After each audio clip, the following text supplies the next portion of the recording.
The sound of a metal tray hitting the floor echoed through the packed mess hall at Fort Bragg. 200 pairs of eyes turned toward a small female recruit, bent over picking up the scattered utensils. She stood, maybe 5'4", thin in her stiff new uniform, brown hair pulled back in a regulation bun. But it wasn't her size that made everyone stare. It was the scars. They ran from her neck down her right arm, long trails of pale pink and silver white, some thick as rope, others branching like tree roots. Under the harsh fluorescent lights of the mess hall, they seemed to glow against her skin. "Yo, check it out!" A voice boomed from the corner table where the elite male recruits sat. Frankenstein's bride just joined the army. Laughter erupted, not quiet chuckles. Loud, brash, rolling laughter that filled the entire cafeteria. The girl, her name tag reading Reeves, didn't look up. Just set the tray on the counter, hands trembling slightly. The server behind the line avoided eye contact, quickly spooning food onto her plate. "Seriously, what happened?" Another recruit called out. "You lose a fight with a lawnmower." More laughter. A few people shook their heads uncomfortable, but nobody spoke up. Reeves took her tray turned around. Her shoulders were small, head bowed low. Everything in her body language screamed, "Don't look at me. Don't notice me." A drill sergeant 3 tables away glanced up from his meal, observed but didn't intervene. And nobody, not one person in that room of 200, knew that in the next 20 minutes, this cafeteria would become the starting point of a story, told and retold at Fort Bragg for years to come. Nobody knew that those scars told a tale even the hardest drill sergeants had never lived through. They were about to understand how wrong they'd been. Reeves found a table in the far corner, sat alone. The fluorescent lights hummed above her. Around the mess hall, conversations resumed, but glances kept sliding her way. Whispers, pointing. She kept her eyes down, methodically eating every movement precise despite the attention. At the corner table, Marcus Caldwell, 6'2", with a quarterback's build, leaned back in his chair. Son of a colonel, he carried himself like he owned the place. "I give her 3 days before she drops out. She looks like she'd cry if you yelled at her." His crew laughed. David Park, the tech genius type with wire-rimmed glasses, nodded. "Bet she's only here because of some diversity quota. No way she makes it through the full 8 weeks." Jessica Torres, athletic and sharp-featured from a West Point family, added with a smirk, "Girl looks like she survived a blender accident. What makes anyone think she can handle combat?" Rodriguez, stocky and aggressive, pounded the table. $50 says she quits by Friday." Marcus stood his chair, scraping loud against the floor. "Let's find out." He walked toward Reeves's table, his crew following. The mess hall quieted, sensing confrontation. Drill Sergeant Haynes, a hardened infantry veteran in his mid-30s, watched from his position, but made no move to intervene. Marcus stopped in front of Reeves's table, towering over her. "This section's for real soldiers, sweetheart. Maybe try the kids' table." Reeves looked up for exactly 1 second. Her eyes were a cold, clear blue, completely empty of emotion. Then she looked back down at her plate. The lack of response seemed to irritate Marcus more than any comeback would have. David Park stepped forward. "He's talking to you. It's rude not to answer." Still nothing. J.J. Torres laughed a sharp sound. "Maybe she doesn't speak English, or maybe those scars go deeper than skin.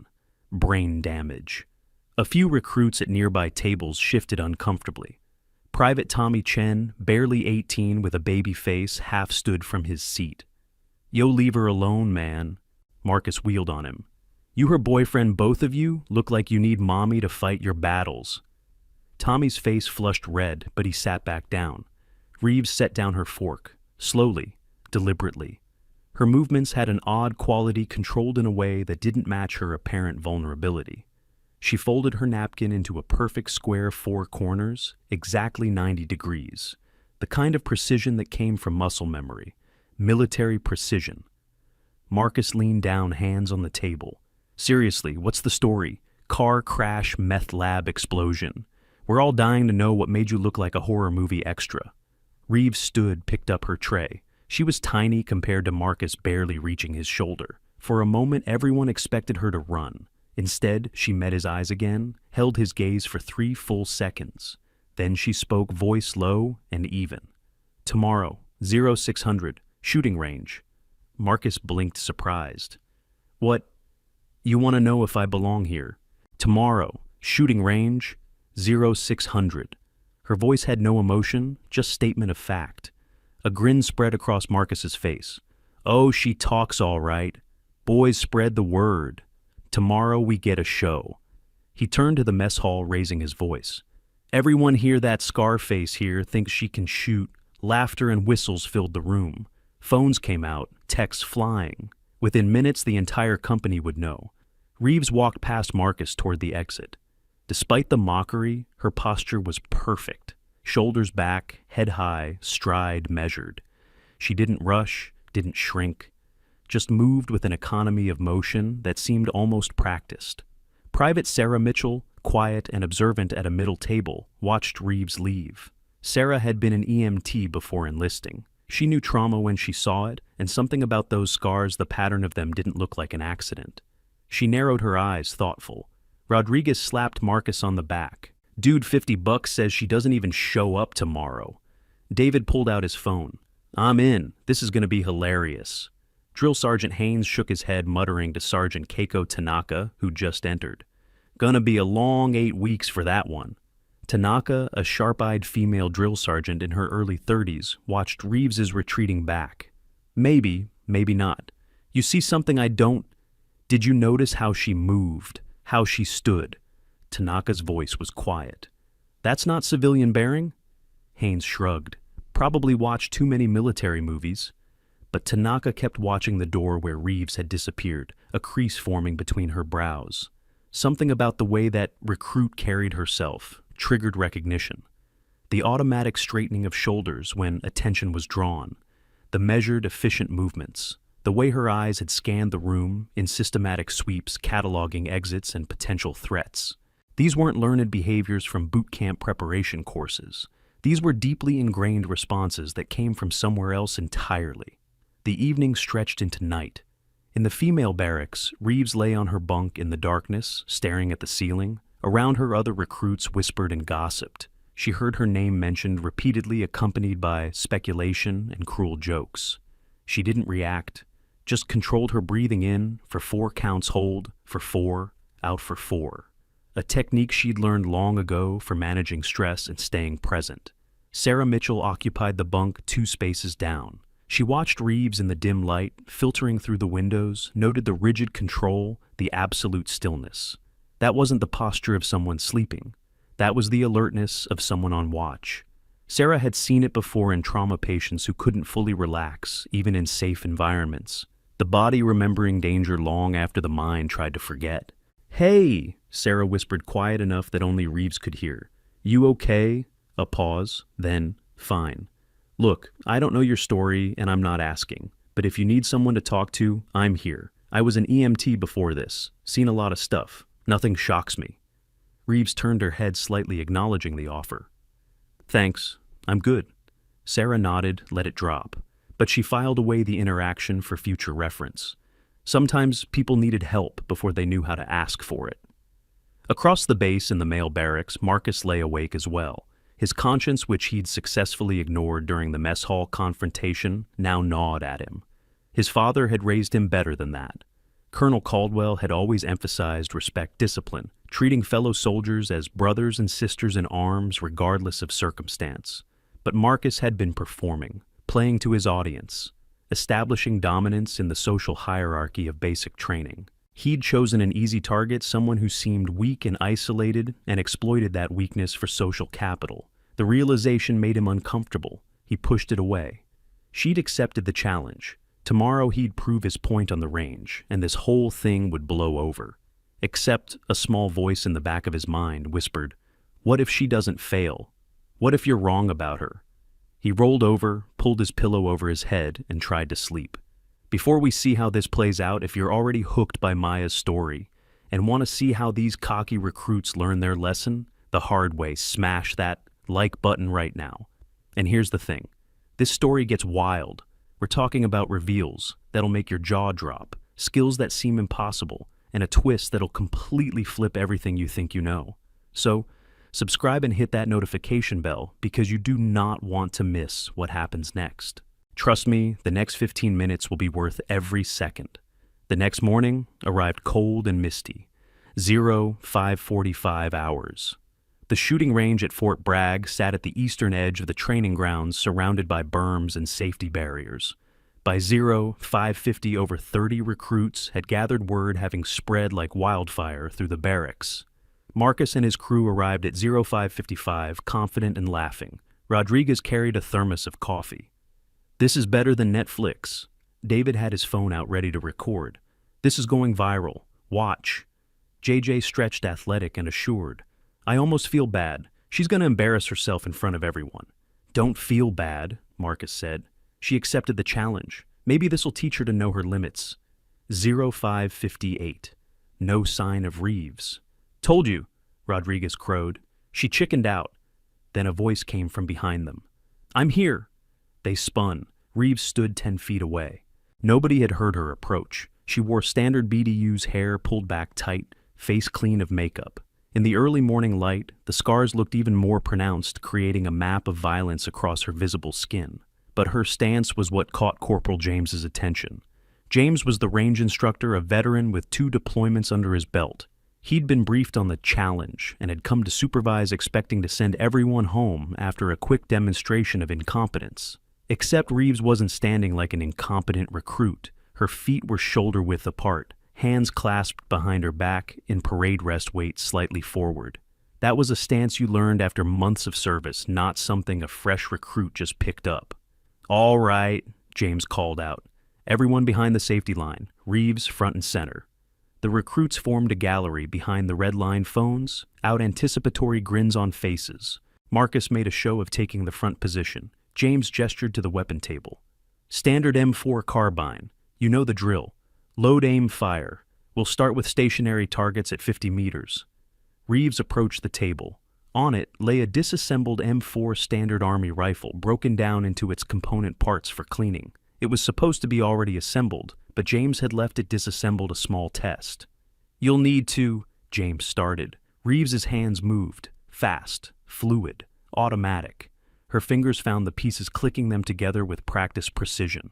Bolt carrier group into upper receiver, charging handle, lower receiver attached, pins seated, magazine well checked, 12 seconds. The entire weapon assembled in 12 seconds. James's mouth was half open. "Hold up. Do that again." Reeves broke down the weapon without being asked. Disassembly was even faster muscle memory on full display. Then she reassembled it. 18 seconds this time, eyes never looking down, working purely by touch. A murmur ran through the watching recruits. That wasn't beginner speed. That was veteran speed. That was the speed of someone who'd assembled weapons in complete darkness, under fire, with hands shaking from adrenaline and cold. David Park lowered his phone slightly. "Okay, that's faster than regulation time. Who taught you that?" Reeves didn't answer. She loaded the magazine with the same fluid precision, thumb pressing rounds in, with a practiced rhythm that spoke of having loaded thousands of magazines. The brass cartridges slid home with mechanical efficiency, each one seated perfectly, without fumbling or hesitation.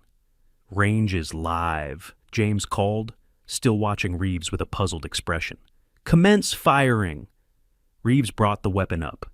Her stance shifted, slight lean forward, elbows in stock, seated firm in the pocket of her shoulder. Breathing steadied. The barrel didn't waver. Her cheek weld was perfect, eye aligned with the sight picture, finger resting on the trigger guard until the moment of firing. She fired 40 rounds in controlled pairs. The sound echoed across the range, sharp cracks that made some of the watching recruits flinch. But Reeves didn't flinch, didn't blink. Just maintained her breathing rhythm, firing on the exhale, resetting between shots with minimal movement. When the magazine was empty, Reeves safed the weapon, set it down, and stepped back. The entire process had been textbook perfect. No wasted motion, no hesitation, just pure practiced efficiency. James walked downrange to check the target. His pace slowed as he got closer. When he pulled the target down, his expression showed something between disbelief and respect. 2-inch grouping, center mass. Every single round within a circle the size of a baseball. At 50 meters with iron sights under the pressure of 30-plus spectators, a perfect score. James carried the target back. He keyed his radio. Sergeant Tanaka, you need to see this." Marcus's confidence had developed its first crack. His grin faltered. Beginner's luck. Let's see her do it under pressure. JJ nodded quickly, defensive energy creeping into her voice. Yeah, moving targets. Let's make this interesting. James looked at Reeves. You up for moving targets? Reeves nodded once. No boasting, no celebration of her performance. Just quiet acceptance of the next challenge. Sergeant Tanaka arrived as the moving target system was being set up. She took the target sheet from James, studied it in silence. Her eyes flicked to Reeves, then back to the grouping. Perfect score. Not good for a recruit. Perfect. The kind of perfect that came from hundreds of hours on the range, from training that went beyond qualification into the realm of combat preparation. The moving target drill used pop-up silhouettes that appeared at random intervals and distances. Standard qualification required hitting at least 10 out of 15. Good shooters hit 12 or 13. Expert marksmen hit 14. Ready on the line, James called. Targets will pop at random, engage as they appear. Reeves took her position, breathing steady. Stance perfect feet, shoulder width apart. Slight forward, lean a combat stance that Tanaka immediately recognized. That wasn't recreational range stance.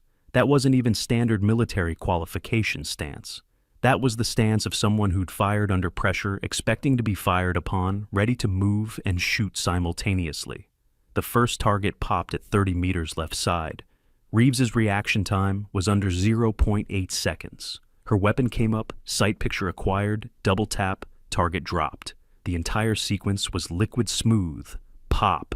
45 meters right side. She pivoted smooth, no wasted movement, hips and shoulders rotating together. Double tap, down, pop, pop. 2 targets, different distances. Simultaneous appearance designed to stress the shooter's decision-making. Reeves engaged near target first textbook, correct tactical priority, double tap, transition to far target double tap. Both down in under 2 seconds. Her transitions between targets were what caught the attention of everyone watching. There was no jerking motion, no overcorrection, just smooth flowing movement from one threat to the next, like a dancer moving through choreographed steps performed 10,000 times. Pop. 20 meters, sudden close threat. Most recruits would panic, rush the shot. Reeves maintained her rhythm. Double tap. Center mass. Pop, pop, pop. 3 targets in rapid succession, spread across the engagement area. She took them left to right, methodical, precise. 6 shots, 3 targets all down. The gallery of watching recruits had gone silent. This wasn't entertainment anymore. This was a demonstration of mastery that none of them could match. 15 targets, 15 hits. Reaction time averaging under 0.8 seconds. No misses, no hesitation, no stress indicators. Sergeant Tanaka spoke quietly to Corporal James. That's not basic training shooting. Those are combat reflexes. She's firing like someone's shooting back. James nodded slowly. Yeah, I noticed. She's engaging threats in tactical priority order, close before far. Multiple threats assessed and prioritized in real time. That's not range training. That's combat experience. Who the heck is she? I don't know, but I'm going to find out. Tommy Chen, watching from the gallery, whispered in awe, Holy cow, who is she? David Park was still recording, but his expression had changed from mockery to confusion. The smug anticipation of watching someone fail had transformed into genuine puzzlement. This didn't fit the narrative he'd constructed. Marcus said nothing jaw tight. His world had just tilted sideways. The weak target he'd chosen to establish dominance had just demonstrated skills that exceeded his own by an order of magnitude. Rodriguez leaned toward Marcus, voice low and uncertain. Dude, maybe we should just drop this. Marcus's ego wouldn't let him. Pride, stubbornness, and the social pressure of 30 witnesses watching for his reaction combined into toxic determination. No way. Range is one thing. Anyone can get lucky with a gun. Let's see her in the pit, hand to hand. That's where real soldiers are made. JJ seized on it, desperate to regain narrative control. Exactly. Shooting is just mechanics. Let's see if she can actually fight. The challenge spread through the watching crowd. By 700 hours, word would reach every corner of the base. The freak show was escalating. Reeves heard the challenge, showed no reaction, just safed her weapon, set it on the table, and walked away. Her gait was measured, controlled, economical. Everything about her movements suggested training so deep it had become instinct. Sarah Mitchell, who joined the gallery to watch, fell into step beside Reeves as she left the range. That was impressive. It was adequate. Adequate? You just shot expert-level scores with 30 people watching and trying to make you fail. That's more than adequate. Reeves kept walking. They'll escalate. They need to prove I'm not what I appeared to be. And what's that? Weak, vulnerable, an acceptable target. Reeves paused, looked at Sarah directly for the first time.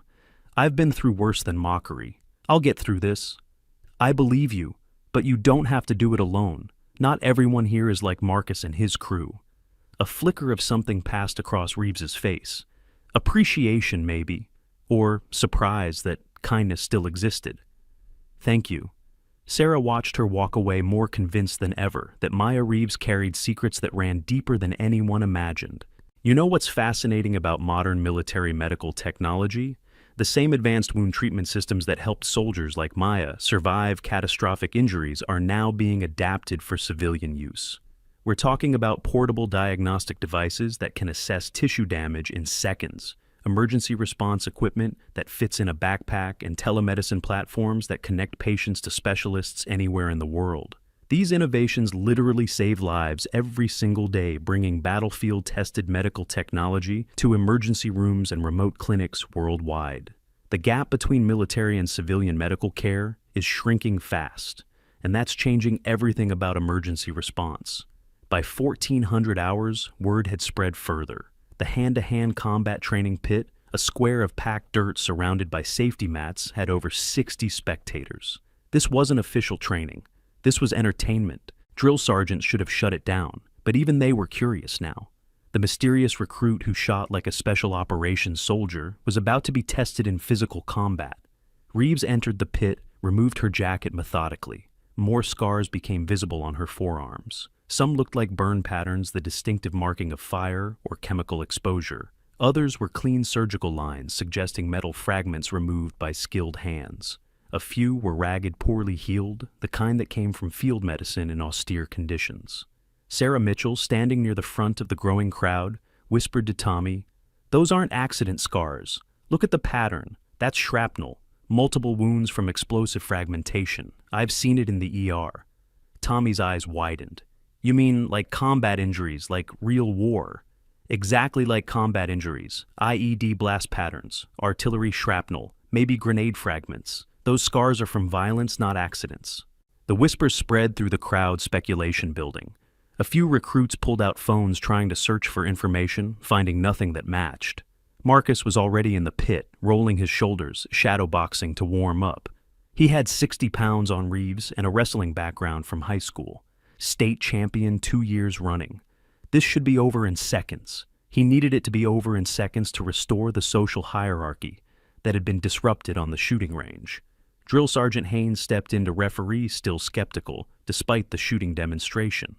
"Keep it clean. Reeves, you can tap out any time. No shame in knowing your limits." The condescension in his voice was clear. He expected her to fold, expected Marcus to demonstrate the natural order of things, where size and strength determined outcomes. "Ready?" Haynes looked between them. "Begin!" Marcus lunged forward fast for his size, going for a double-leg tackle. Standard wrestling approach: use weight and strength to overwhelm the opponent, take them to the ground, where size advantage multiplied. Reeves sidestepped. Minimal movement, just enough. No panic, no wild scrambling, just pure efficiency. Her feet moved in small, precise steps that kept her balanced and mobile. Marcus grabbed for her arm, trying to establish control. She flowed out of the grip like water, using his momentum against him. Aikido principle: redirecting force rather than opposing it, turning an attacker's strength into their weakness. He spun, frustrated by the lack of contact, came in again, with hands reaching. This time, she didn't evade. She moved inside his reach fast, as a striking snake elbow strike to the solar plexus, controlled, but firm enough to make impact. Marcus's breath whooshed out in a surprised grunt.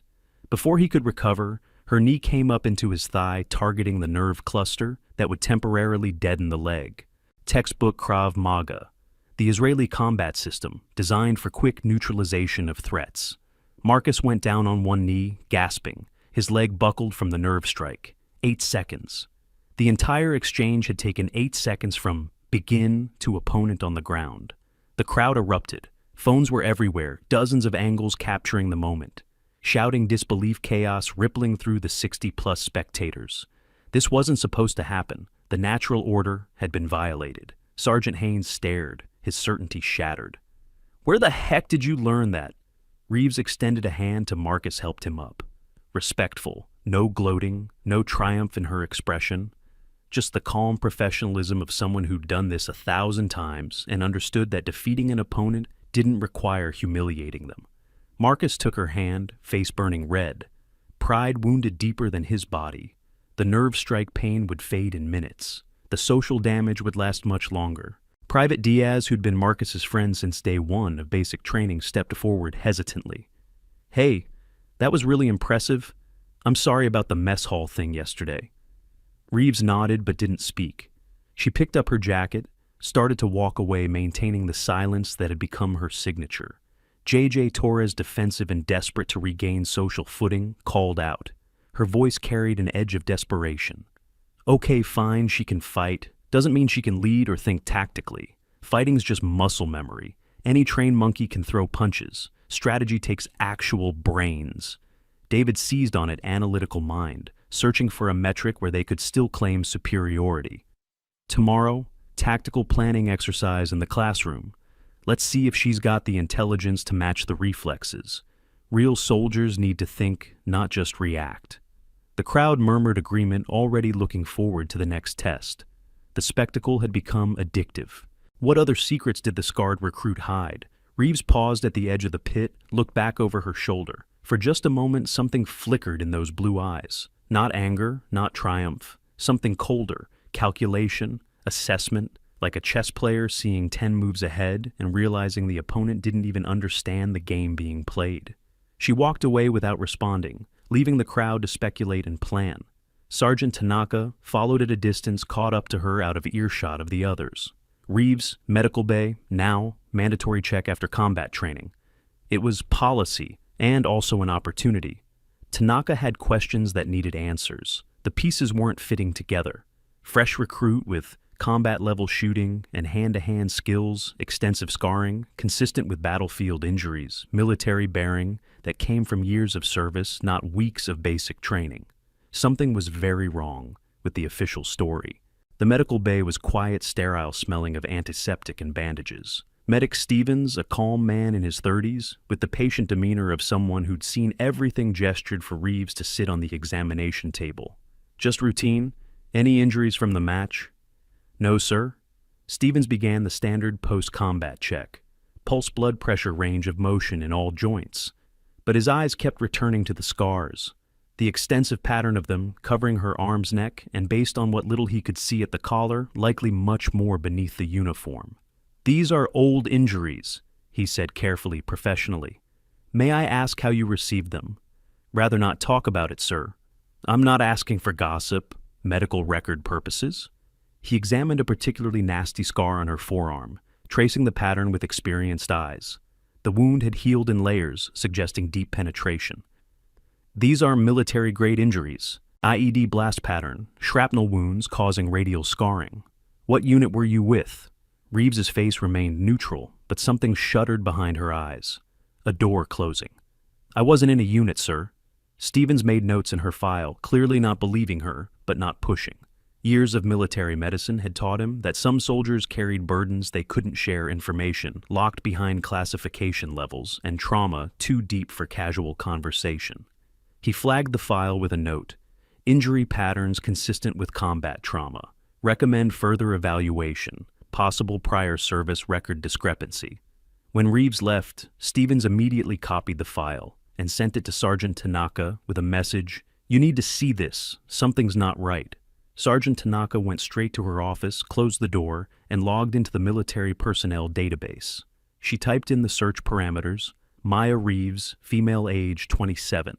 Yes, multiple results appeared, the system pulling from the vast database of current and former military personnel. Maya Reeves in logistics at Fort Hood, Maya Reeves in signals at Fort Gordon, Maya Reeves in administrative services at the Pentagon, and one result flagged in red with restricted access indicators, classified, special access required. Tanaka tried to open the file, permission denied. She needed higher clearance than a drill sergeant's security level. The classification coding suggested special operations or intelligence compartmentalization. She picked up her phone, dialed the personnel security office at division headquarters. "Yeah, I need clearance verification on a recruit in my company. Maya Reeves currently in basic training, Company B 3rd Battalion. Her files showing classified restriction, and I need to know why." The voice on the other end was bureaucratic bored. "I'll have to submit a formal request. Could take 48 to 72 hours for review and approval. Make it faster. Something's not right here. This recruit has skills and injuries inconsistent with her official record. I need to know what I'm dealing with. I'll mark it priority, but I can't promise anything faster than 48 hours. You know how these things work." Tanaka hung up, frustrated. She opened the restricted file screen again, stared at the red classification banner. What was a special access program doing hiding in her basic training company? That night in the barracks common area, the atmosphere was strange. Recruits kept glancing at Reeves, who sat alone in a corner, methodically cleaning a training rifle that didn't need cleaning. The movements were meditative, practiced the kind of ritual that came from doing something so many times it became therapy. Strip the bolt carrier group, wipe each surface, inspect for wear, reassemble with mechanical precision. Tommy Chen approached cautiously, drawn by curiosity and genuine respect. "So, where'd you serve before this?" Reeves didn't look up from the rifle. "I didn't. Come on, those moves. That shooting, you had to have trained somewhere. That's not beginner level anything." "No prior service." Her tone was flat, allowing no further questions, shutting down the conversation with finality. Tommy retreated, confused and unsatisfied, but not wanting to push someone who could clearly handle herself. Sarah Mitchell, listening from across the room, where she pretended to read a field manual, didn't believe it for a second. She'd seen enough trauma patients to recognize the signs. The hyper-awareness, the way Reeves's eyes tracked every person who entered the room, constantly updating threat assessments. The controlled breathing, measured and deliberate, suggesting anxiety management techniques. The ritual cleaning, a form of meditation that kept hands busy and mind focused on controllable tasks. Those were PTSD management techniques, military-grade coping mechanisms taught by therapists who specialized in combat trauma. Sarah made a mental note to keep watching, to offer support when the moment was right. Sometimes the strongest people were the ones closest to breaking, held together only by discipline and determination. As lights out approached and the barracks settled into quiet, Reeves lay on her bunk, fully dressed, boots beside her bed, ready for rapid deployment if needed. Old habits from a life nobody in this building understood. She stared at the ceiling, controlling her breathing, managing the memories that threatened to surface in the darkness. Somewhere in the building, Marcus lay awake as well, wrestling with shame and confusion. Tomorrow would bring another challenge, another test. But for the first time, he wondered if he was the one being tested rather than conducting the test. The base settled into night routines, guard patrols, security lights casting long shadows, and in the heart of it all, a soldier with secrets preparing for whatever came next. The next morning brought the tactical planning exercise. 0700 hours. Captain Reynolds, the company commander, a stern man in his early 40s, with the bearing of someone who'd seen combat and come back, supervised the classroom portion of training. Today's scenario: defensive perimeter establishment in hostile territory. Real-world application of principles that could mean the difference between life and death, downrange. Teams of 5. Reynolds announced, his voice carrying authority earned through experience. You'll be given a map showing terrain features, a threat assessment, and a resource list. Your mission: design a patrol base that can withstand enemy contact for 72 hours while waiting for extraction. You have 90 minutes. Begin. The teams were assigned, whether by coincidence or deliberate design from an instructor who'd heard about the mess hall incident. Reeves ended up grouped with Marcus David JJ and Rodriguez, forced cooperation with her antagonists, an exercise in both tactical planning and interpersonal dynamics. David immediately took charge, spreading the map on the table, with the confidence of someone who'd studied military tactics theoretically, but never applied them practically.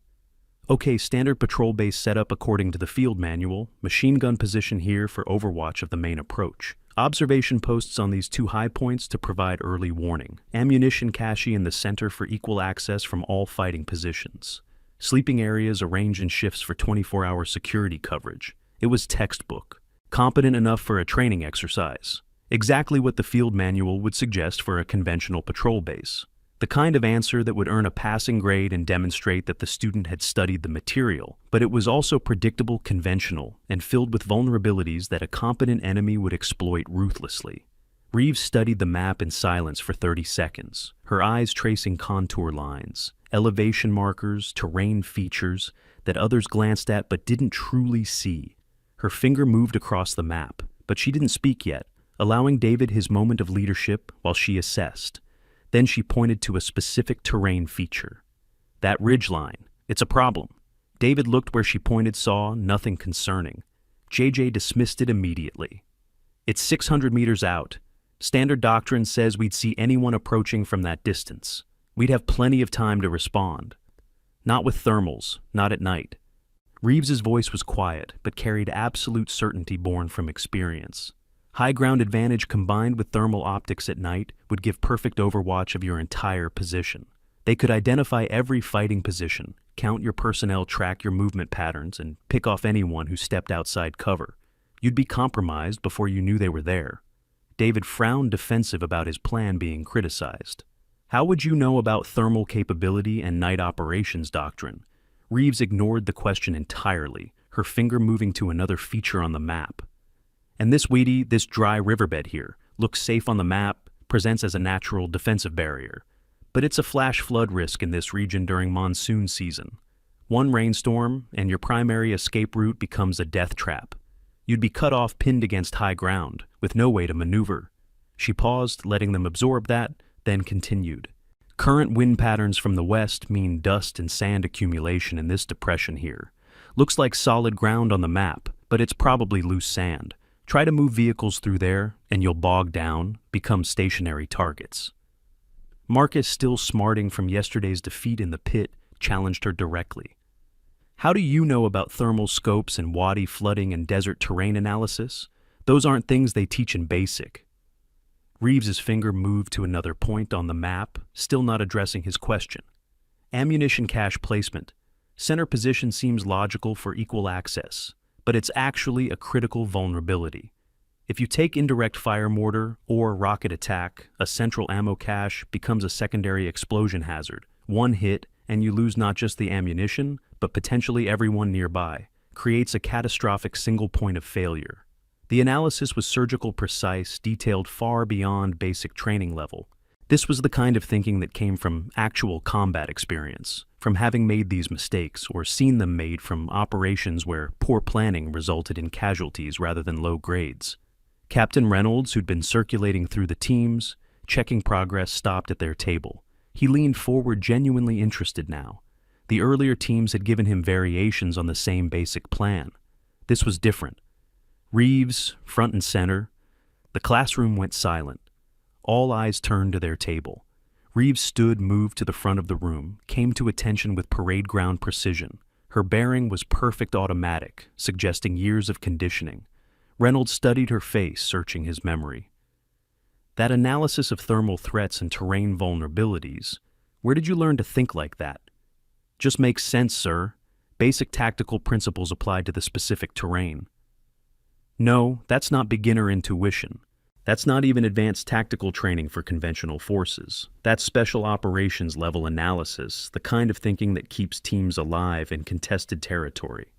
His eyes narrowed, recognition tickling at the edges of his memory. You look familiar. Have we met before, perhaps at another post? A pause barely perceptible to anyone not watching carefully. But Sarah Mitchell, sitting 3 rows back, saw the micro expression. Fear controlled instantly, but present for a fraction of a second. No, sir. I'm certain I would remember meeting a company commander. Reynolds held her gaze, clearly unconvinced. His instincts, honed through multiple combat deployments, screamed that something didn't add up. but without evidence, he let it drop. Return to your team. Incorporate her suggestions into your plan. All of them. As Reeves walked back, Rodriguez whispered urgently to David, "Dude, what if she's like CIA or something? Undercover testing how we'd react to someone with her background?" David shook his head slowly, but the same thought had occurred to him. Or military intelligence.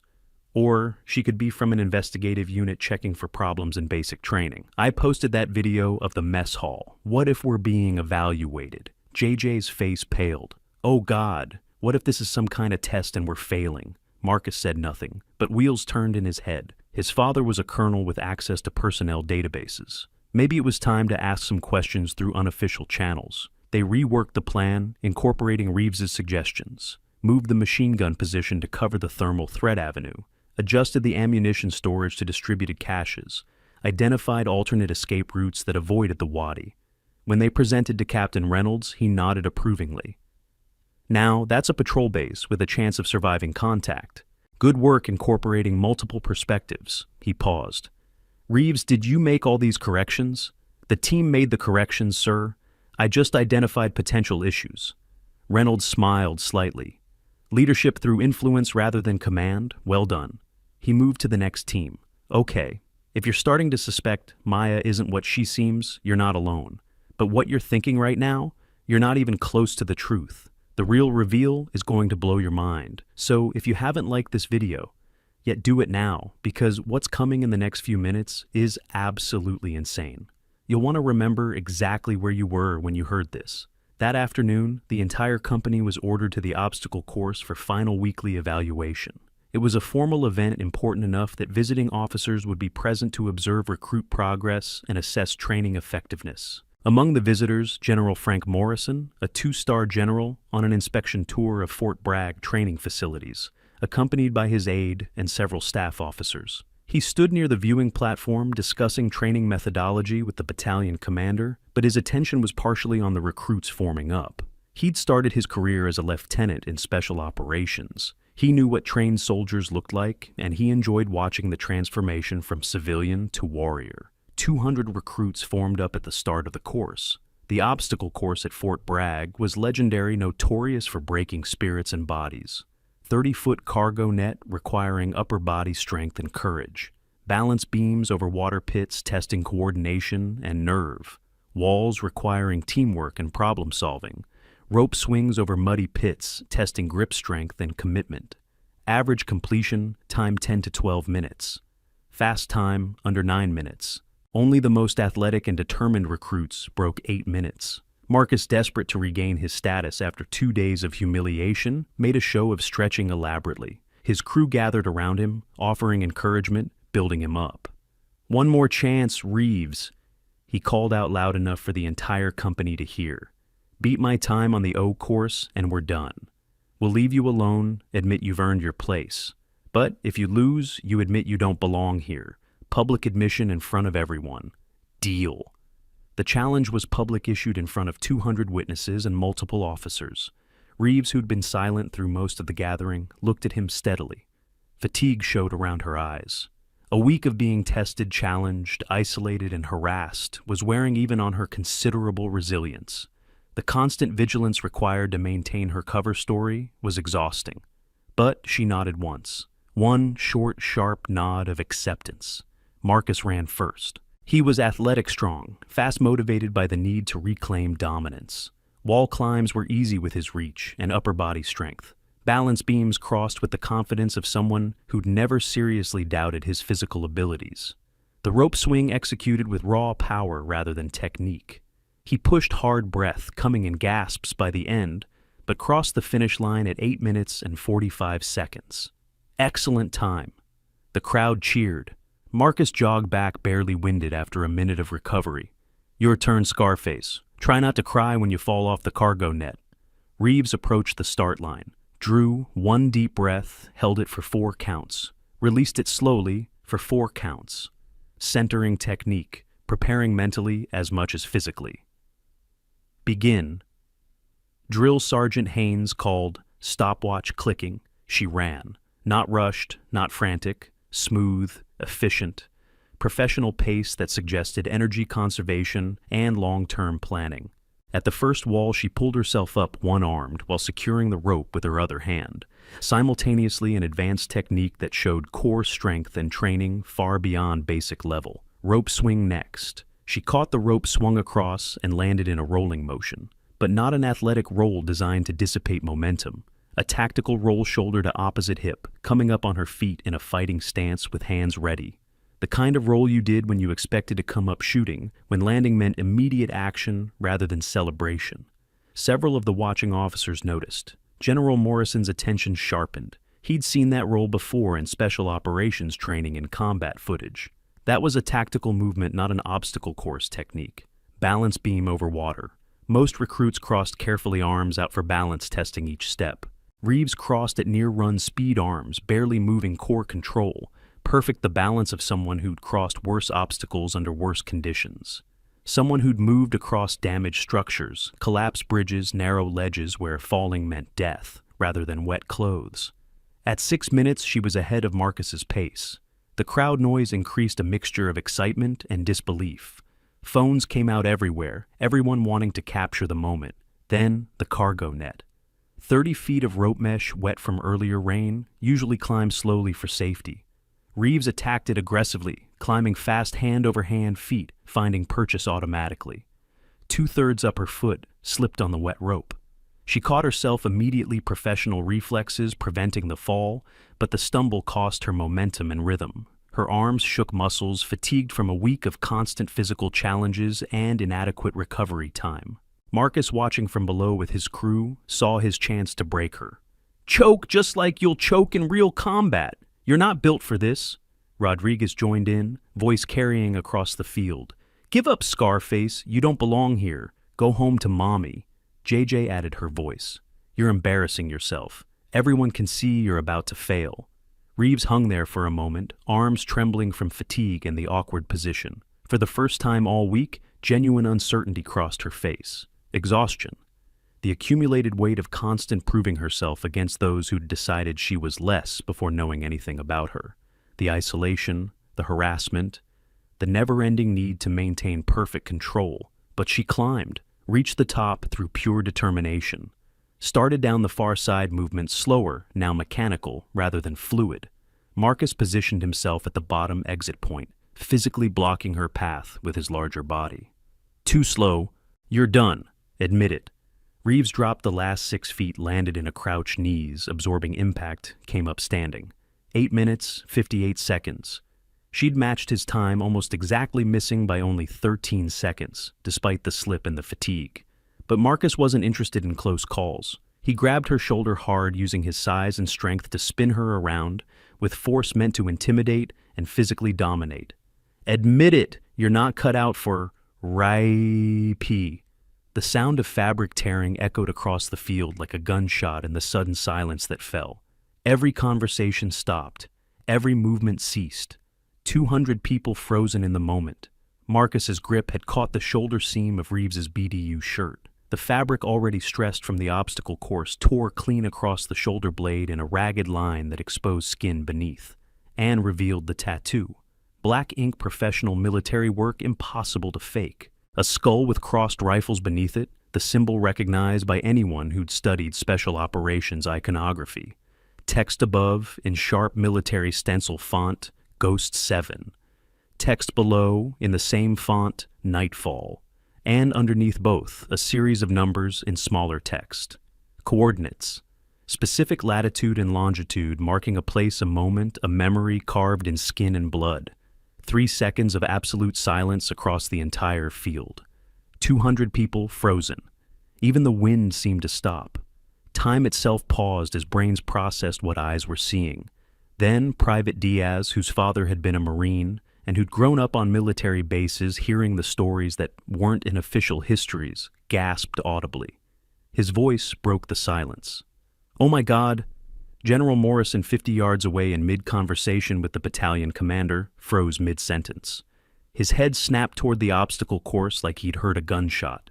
Toward Maya Reeves. Toward the tattoo now visible to everyone. His face went pale. He knew that insignia, knew what Ghost 7 meant, knew what Operation Nightfall had cost. Sergeant Tanaka's eyes went wide, her hand coming up to cover her mouth in shock. No, no way. That unit was... She couldn't finish the sentence. The implications were too enormous. Marcus still gripped Reeves's shoulder, confused by the sudden silence, by the way every face had turned toward them, with expressions of shock and horror. What is it? General Morrison started walking. His stride was purposeful, measured command presence radiating from every movement. The crowd parted without being asked, creating a corridor. Officers came to attention as he passed. Even recruits who didn't know his rank recognized authority when they saw it. He stopped 3 feet from Reeves. His face was unreadable, carved from stone, decades of military discipline, controlling whatever emotions churned beneath. Sarah Mitchell whispered urgently to someone nearby, her EMT knowledge combining with military history. Ghost Unit 7, that's the Kandahar mission. Operation Nightfall, 2023, the massacre. Tommy Chen frantically searched on his phone, fingers shaking, finding the Wikipedia's entry, the news articles, the sanitized official reports that told only the surface of the story. General Morrison came to attention with parade ground precision, raised his hand in the slowest, most deliberate salute of his career. Every eye watched that hand rise, understanding that something monumental was happening. Staff Sergeant Maya Reeves, Ghost Unit 7, Operation Nightfall. His voice carried across the silent field like a pronouncement from on high, each word dropping like a hammer blow. Sole survivor, 14 KIA, 72 hours behind enemy lines, surrounded by hostile forces. 2 magazines remaining, extracted with critical injuries. Silver Star for conspicuous gallantry. Purple Heart for wounds received in action. Bronze Star with Valor Device for heroic achievement. The silence shattered into chaos. Marcus's hand dropped from Maya's shoulder like he'd touched an electrified fence. He stumbled backward, face draining from red to white in seconds. His mouth opened and closed repeatedly, no sound emerging. The arrogant quarterback confidence, the entitled son of a colonel, superiority, crumbled into something like existential horror. He'd mocked a decorated war hero. He'd harassed a combat veteran whose achievements exceeded his father's career. JJ Torres covered her mouth with both hands, tears forming instantly and spilling down her cheeks. She understood now. Every scar, every line of damage across Maya's skin. Battle. Real battle. The kind that killed 14 people and left one person standing through a combination of skill luck and refusal to surrender. The kind that shaped someone into something harder than normal people could understand. David Park lowered his phone hands, shaking violently. I posted, oh God, I mocked a... He couldn't finish the sentence. Bile rose in his throat. He'd turned someone's trauma into entertainment, spread it across social media for likes and laughs. Rodriguez simply collapsed to a sitting position, where he stood, head dropping into his hands. All week he'd taunted someone who'd survived hell he couldn't imagine. He'd harassed a soldier who'd done things he'd only seen in movies. The shame was crushing. Drill Sergeant Haynes snapped to attention with such force his heels cracked together audibly. He rendered a salute with parade ground precision, but his face showed deep shame.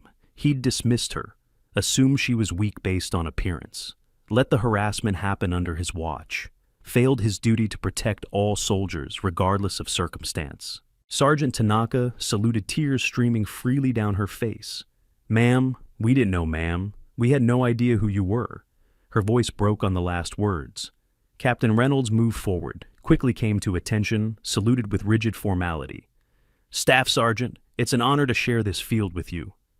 200 recruits reacted in waves. Some snapped to attention immediately, military instinct overriding shock. Others stood frozen, unable to process the reversal. Still others raised phones, 50-plus cameras now pointing at the tattoo at Maya, at the general's salute. The viral moment crystallized, spreading before it even ended, already being texted and posted and shared across every platform. Tommy Chen stared at his phone screen, voice shaking as he read aloud to those nearby. Operation Nightfall, August 12, 2023. Ghost Unit 7 deployed for high-value target extraction in Kandahar province, ambushed by superior forces. Sustained combat for 9 hours, 14 killed in action, 1 survivor, multiple decorations for valor, details classified. He looked up, eyes wide. She's a legend. This is real. Sarah Mitchell allowed herself a small, knowing smile tinged with sadness. I knew something was different. The way she moved, the scars, the hyper-awareness. Nobody gets those from an accident. Nobody carries themselves that way without reason. Corporal James spoke to another range instructor, nearby voice hushed with awe and regret. We've been testing a combat veteran like she's a basic recruit. We put her through standard drills when she's done things we'll never see in our entire careers. We failed her. Medic Stevens, standing at the back of the crowd, suddenly connected every piece of the medical puzzle. The scars, 72 hours of sustained combat, IED blast patterns, the torture marks I saw on her back during the exam. She survived that, for 3 days while her team died around her, and we let them mock her for it. Private Anderson, a young female recruit with wide eyes and dreams of serving, stared at Maya like seeing a superhero materialize from a comic book. This was possible. A woman could do this, could survive this, could be this. The impossible became real in that moment. Sergeant Major Price, a senior NCO in his 50s, standing at the far edge of the crowd, came to attention with slow, profound respect. He'd been at Fort Bragg when news of Operation Nightfall came through the classified channels. He remembered the casualty report. 15 sent in.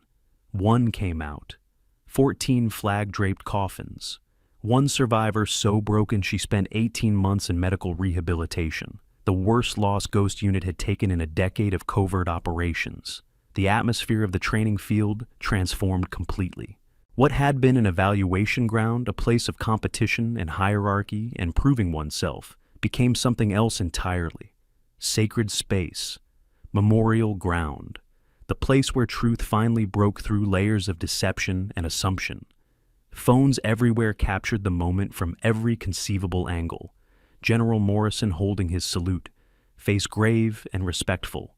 Maya standing with torn shirt, exposing the tattoo face neutral, but eyes showing the first crack of emotion after days of perfect control. The circle of recruits half at attention, half frozen in shock, all understanding that they were witnessing something they'd tell their grandchildren about.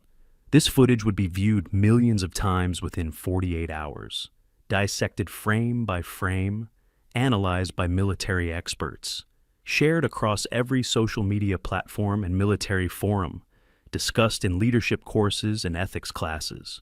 The legend of Maya Reeves, the soldier they mocked, was born in that instant and would grow with each retelling. Here's something interesting about military veterans returning to service or training. There's a whole field of legal and educational support, specifically designed for them. We're talking about programs that help veterans navigate complex regulations about re-entry medical discharge appeals and educational benefits. Professional certification courses teach advocates how to represent veterans in disability claims, and specialized legal clinics focus exclusively on military justice and benefits law. These services help people understand their rights, access their benefits, and get the support they earned through service. Because knowing what you're entitled to and how to get it shouldn't require a law degree. General Morrison finally lowered his salute after a full 10 seconds longer than regulation required, making a statement through the extended gesture. At ease, Staff Sergeant. Maya's shoulders relaxed. The system doesn't have provisions for my specific circumstances. Morrison turned to face Marcus and his crew, his expression hardening from respectful to condemnatory. Do you understand what you've been doing? This soldier lost 14 brothers and sisters in a single day, spent 3 days fighting for her life against impossible odds while wounded and alone, earned decorations for valor that most service members will never even see awarded, and you mocked her scars, made jokes about injuries received defending this nation. Marcus tried to speak. His mouth moved, but no words came. Tears started down his face. The full weight of his cruelty, magnified by knowledge of who she really was, crushed him. He fell to his knees in the dirt, unable to support himself against the shame. JJ was openly sobbing now, unable to control the emotion. I'm so sorry. We didn't know. We couldn't have known. But that's not an excuse. We should have been kind regardless. We failed every principle we came here to learn.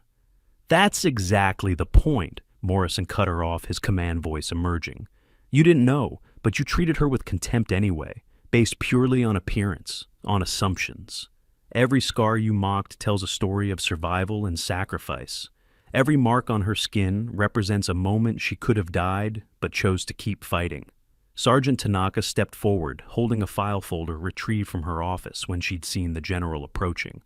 Sir, I ran her clearance check this week when her skills seemed inconsistent with her file. It came back classified with special access restrictions. I couldn't access her full service record. Morrison nodded slowly. Ghost unit operations are compartmented at the highest levels, above top secret with special access protocols. She couldn't have told you even if she wanted to. The mission details remain classified. The methods remain classified. Even her presence on that operation is technically classified information. Maya pulled her torn shirt back over the tattoo, trying to return to anonymity to hide the truth that had been forcibly exposed. But that ship had sailed. 200 people had seen. Hundreds of phones had recorded it. There was no going back to quiet obscurity. The secret was out, irretrievable, spreading across the digital landscape even as she stood there. Staff Sergeant Reeves, walk with me. Morrison's tone made it clear this wasn't a request, but also wasn't harsh. Everyone else dismissed. Return to your duties, now. They moved away from the crowd toward the edge of the field where they could have relative privacy. His aide maintained a respectful distance, ensuring no one approached or overheard. When they were sufficiently isolated, Morrison's formal bearing softened slightly enough to show the human beneath the stars. You don't have to be here. I can make calls right now.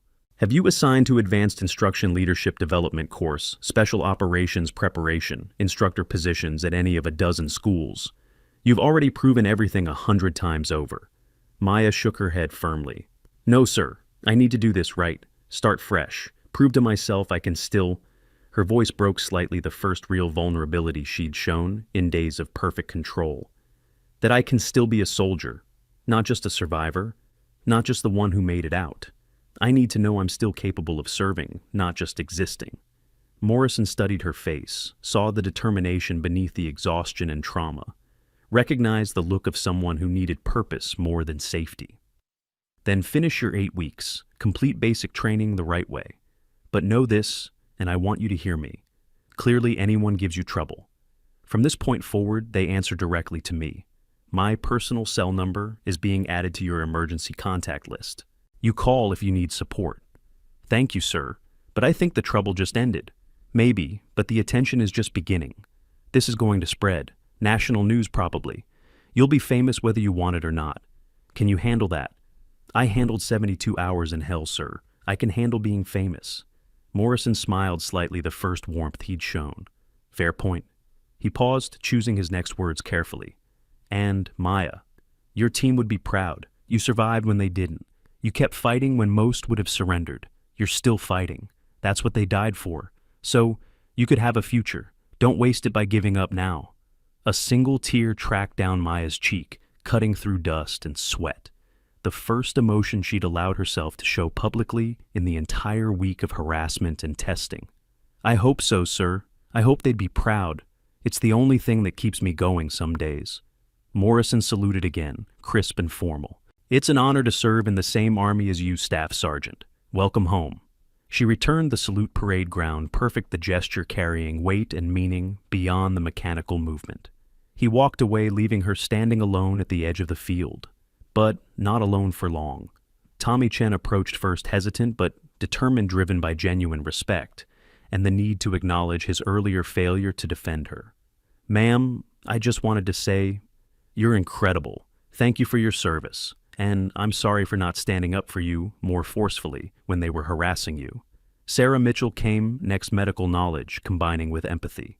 I was an EMT before this. I recognized trauma signs, recognized that your scars weren't from accidents. I should have said something, should have offered support more directly. I'm sorry I waited. Private Anderson, the young female recruit who'd watched the entire week with growing fascination, could barely speak through her emotion. You're my hero. Everything I thought was impossible, you've proven is real. I want to be like you someday, strong like you. One by one, recruits came. Some offered apologies for their silence during the harassment. Some simply wanted to shake her hand to touch someone who'd done impossible things. Some stood silent, rendering respect, through presence rather than words, understanding that some moments transcended language. Maya accepted each one with quiet grace, saying little, conserving emotional energy, but her eyes showed appreciation for the gestures, for the acknowledgement, for the recognition that came too late to prevent the pain, but arrived nonetheless. Marcus approached last after everyone else had gone, when Maya stood alone again, watching the sun set over Fort Bragg. He came to attention and rendered a proper salute, despite them being the same rank nominally. "Ma'am, there's nothing I can say that makes this right. No apology sufficient for what I did, what I said, how I treated you." Maya returned the salute, studied his face, saw genuine remorse, not just fear of consequences.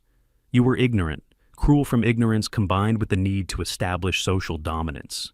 It's a common pattern in group dynamics. That doesn't excuse it. No, but it explains it. Explanation isn't justification, but it's a starting point for change." She paused. "The question is whether you learn from this, whether you become better. That's what determines if your cruelty was meaningless or became a catalyst for growth. I want to learn. I want to be better. Would you consider teaching me real tactics, combat skills, the things they don't teach in basic? I know I don't deserve it, but report 0500 tomorrow. Bring your crew. We train together." Relief flooded Marcus's face so intense it was almost painful to witness. "Thank you, ma'am. You won't regret this. I swear." "I better not." He left, and Maya was finally alone. She walked to the cargo net, the obstacle that had triggered everything, and stared up at the 30 feet of rope mesh that had torn her shirt and exposed her secret. She should feel angry, should feel violated by the forced revelation, but instead she felt lighter. The weight of secrecy, of pretending to be someone she wasn't, lifted slightly. The hiding was over. She could stop performing weakness and just exist. Sergeant Tanaka found her there as darkness fell. "You did good today, Reeves. Better than good. You handled an impossible situation with grace. I didn't have much choice. You always have choices. You chose not to retaliate when they harassed you, chose not to report them formally, chose to teach instead of punish. Those were all choices, and they were the right ones. Will there be consequences? For the security breach, for the classified information exposure? General Morrison is handling it. The classification is being reviewed. Given the circumstances, I doubt anyone faces serious repercussions. Sometimes the truth needs to come out, regulations or not." They stood in comfortable silence, watching stars emerge in the darkening sky. Finally, Tanaka spoke again. "I looked up Operation Nightfall. Not the classified parts, just what's public record. I can't imagine what you went through, what you survived." Maya said nothing, staring into the darkness. "But I'm glad you're still here, still fighting, still teaching. The Army needs people like you, people who understand the cost. Some days I wonder if I should be. Still here, I mean. Those days are exactly why you need to be, because you understand how precious this is, how easily it can be lost. That wisdom matters. That perspective saves lives." Tanaka headed back toward the office building, leaving Maya alone with the night and her thoughts. That evening, word spread beyond Fort Bragg. The videos hit social media, spread, virally jumped from platform to platform. Military forums exploded with discussion. News outlets picked up the story. By midnight, Ghost Unit 7 was trending nationally. Maya's phone, which she'd left in her locker, filled with missed calls and messages. Some from former teammates' families reaching out to connect with the sole survivor. Some from media outlets requesting interviews. Some from military leadership extending support and offers. She ignored all of it.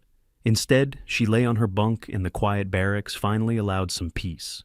Around her, other recruits gave her space, understanding that heroes needed solitude sometimes more than celebration.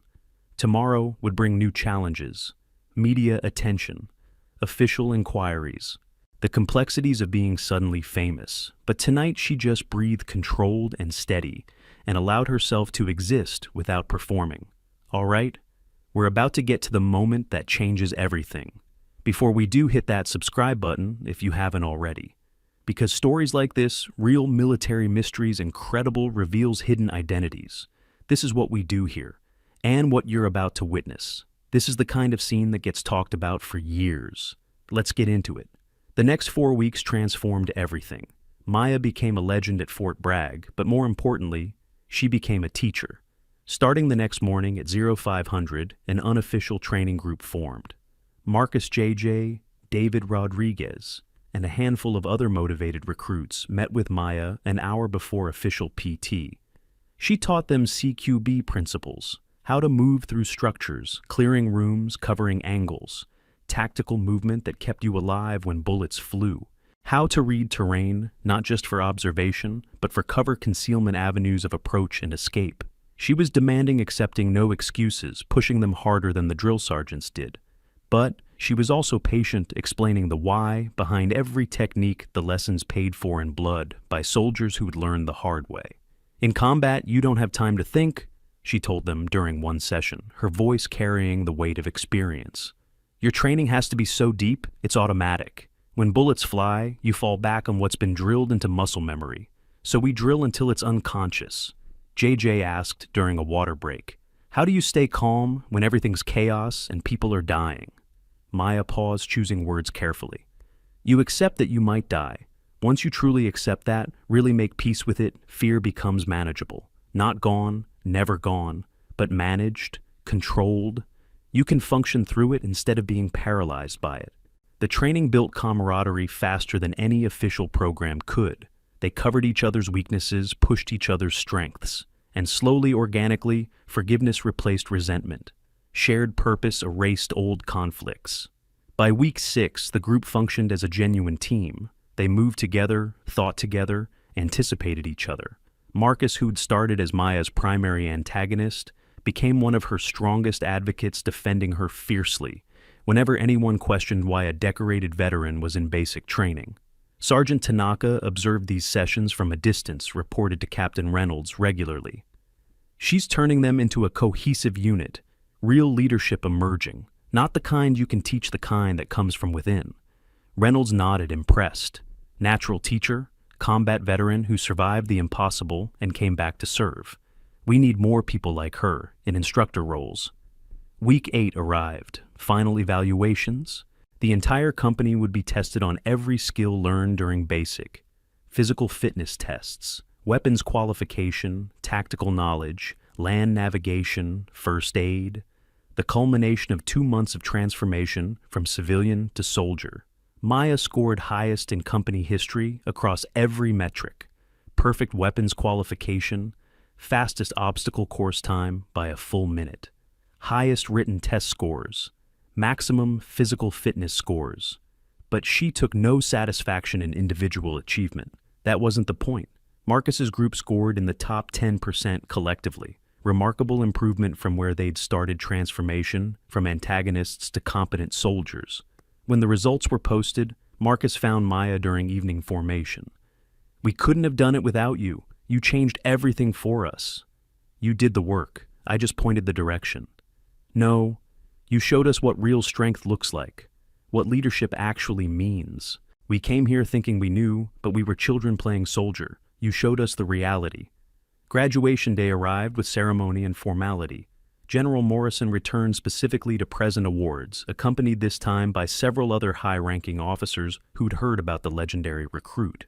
The entire company formed up in dress uniforms, families filling the stands, cameras rolling for official record and proud relatives.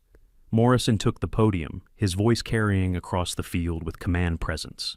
Today we recognize those who've completed basic training, but more than that, we recognize growth, change, the transformation from civilian to soldier. Some transformations are more dramatic than others. He called names, presented certificates, offered congratulations. When he reached Maya, he paused deliberately, letting anticipation build.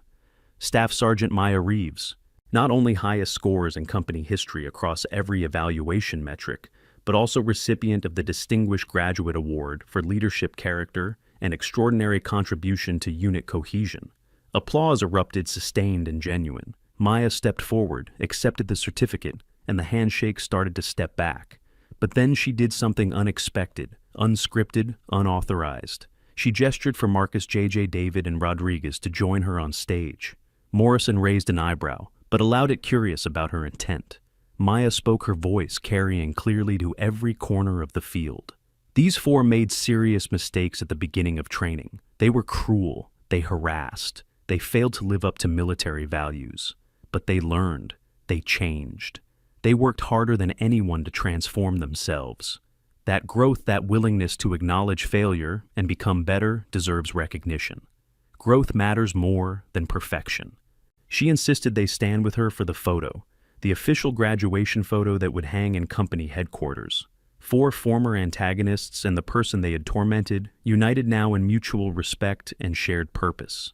The ultimate representation of redemption and transformation. After the ceremony, Morrison pulled Maya aside privately.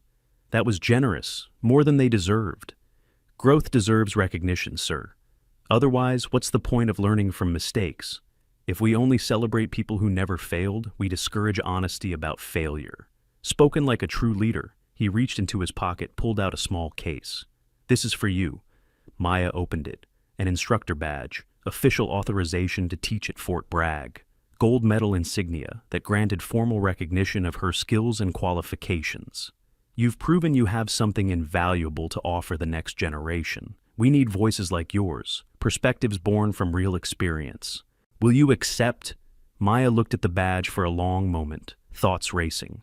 Thought about the 18 months of hell after Operation Nightfall, the therapy sessions, the nightmares, the medication, the question of whether she could ever be a soldier again, or if she'd always just be a survivor, haunted by ghosts. Yes, sir. I'll accept. Outstanding. Report Monday to the Advanced Combat Training Center. You'll be working with special operations candidates, teaching them the skills that kept you alive, making sure the next generation survives what you survived. Maya felt something shift inside, purpose, direction, a reason to keep moving forward that wasn't just survival or obligation. She had something to give that mattered, knowledge paid for in blood that could save future lives. The graduation reception filled the base community center. Families mingled with soldiers, pride and relief, mixing with exhaustion and celebration. Tommy introduced Maya to his parents, who thanked her earnestly for watching out for their son. Sarah's girlfriend drove down from Virginia, specifically to meet the woman Sarah had talked about non-stop for 8 weeks. Private Anderson brought her mother, over a small woman with fierce eyes. Mom, this is Staff Sergeant Reeves. She's the reason I'm applying for Ranger School next year. Anderson's mother hugged Maya without asking permission, tears streaming. Thank you for showing my daughter what's possible. Thank you for being proof that women can do anything. Thank you for surviving when so many didn't. Marcus's father, the colonel, approached with considerably less enthusiasm initially. He had heard in detail what his son had done, the harassment and cruelty. Staff Sergeant, my son tells me you showed him more grace than he deserved. He learned, sir. That's what matters. The Army needs soldiers who can learn from mistakes, not soldiers who never make them. The colonel studied her, then extended his hand. The Army needs more like you. Thank you for your service. And thank you for teaching my son something I apparently failed to instill properly. As the evening wound down and families departed, Maya stepped outside for air. The North Carolina night was warm, humid crickets singing in the trees beyond the parking lot. She stood alone, finally allowing herself to relax, to feel the weight of 8 weeks settle and lift simultaneously. Sergeant Tanaka found her there, 2 beers in hand. Thought you might need this. Non-alcoholic since you're technically still in training status, but cold at least. Maya accepted with a small smile. Thanks. You did good, Reeves. Better than good. You changed lives this cycle. Marcus and his crew will be better soldiers because of you. Better people. They changed themselves. I just didn't quit on them. That's leadership. Not quitting on people even when they give you every reason to. Tanaka paused, sipped her own beer. I looked up Operation Nightfall as much as I could without classified access. The public record is limited, but enough to understand the basics. I can't imagine what you went through. Maya said nothing, staring into the darkness beyond the lights. But I'm glad you're still here, still fighting, still teaching. Some days, I wonder if I'm making a difference as a drill sergeant, if I'm preparing them for reality, or just going through the motions. And then someone like you comes through and reminds me why this matters. You make a difference. Every drill sergeant shapes the next generation. You just don't always see the results immediately. They stood in comfortable silence for several minutes. Finally, Tanaka raised her bottle. To survival, to growth, to second chances. Maya clinked bottles with her. To moving forward. Tanaka headed back inside, leaving Maya alone with the night. She tilted her head back, looked at the stars emerging in the darkening sky, and allowed herself a moment of peace. Monday would bring new challenges. Teaching special operations candidates meant facing her own trauma, directly revisiting the tactics and decisions that had kept her alive while 14 others died. But tonight she'd earned rest. She thought about her team. 14 faces she'd never forget. 14 voices silenced. 14 families shattered. The weight of being the sole survivor would never fully lift. But maybe she could transform that weight into something useful. Turn survival guilt into teaching excellence. Make sure their sacrifice resulted in future soldiers coming home alive. That night, Maya moved into instructor quarters, a small apartment on base, private and quiet. She unpacked methodically, placing her few belongings with military precision. Photos on the desk. One in particular, she studied for long minutes, fingers tracing faces she'd never see again except in dreams and memories. Ghost Unit 7. 15 people in full combat gear, smiling at the camera before deployment. Taken 3 days before Operation Nightfall. 3 days before everything went wrong. 3 days before 14 of them died, and one survived to carry their memory.